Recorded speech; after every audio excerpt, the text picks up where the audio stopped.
People say you can't change your career at 30, that's when you're meant to be settling down. You can't change your career at 35, you should have had it figured out by then. Oh my God, you're not married at 38? What the hell are you doing with your life?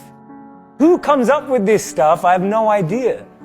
But this stuff plagues so many people that I speak to. So many people open up to me and say, Jay, I just don't know how to change. Is it possible? What do you think this guy was before he became who he is? He used to be a PE teacher, right? Sports teacher at a high school. How about her? She was a telemarketer for 2 weeks. How about her? She applied to be a funeral director. It's incredible.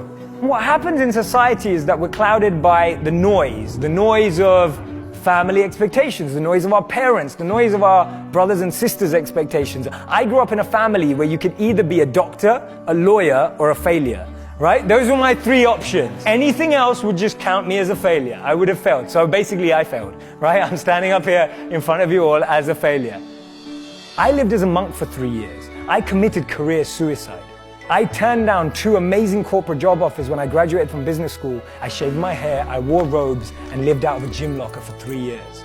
And I did that because I thought I was going to do something meaningful, help impact the world. And it was one of the best experiences of my life. But more than becoming a monk, what that trained me to do was drop out with the rules. People told me, if you come back in 3 years, you'll never get a job. They told me, if you become a monk, people are going to think you're weird forever. No girl's ever going to talk to you.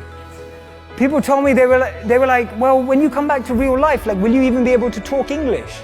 And people were just really weirded out. I'm just like, okay, I think monks speak English. And there was so much different noise that I was hearing when I made that decision. And the funny thing is, from having not been a monk for 4 years now, I'm in one of the most incredible periods of my life that I could ever have asked for. And so much of that is based on the fact that I decided to do something different. So many of the times our expectations are driving us in a certain scenario. We focus so much on life in what we want to be as opposed to who we want to be. Because we've always been told that life and jobs and careers are like boxes and containers. There's only a finite number of options. There is no formula, there is no pattern. If you know what you're passionate about, if you know what you're good at and you invest in that. People say follow your passions, I say forget that, invest in your passions.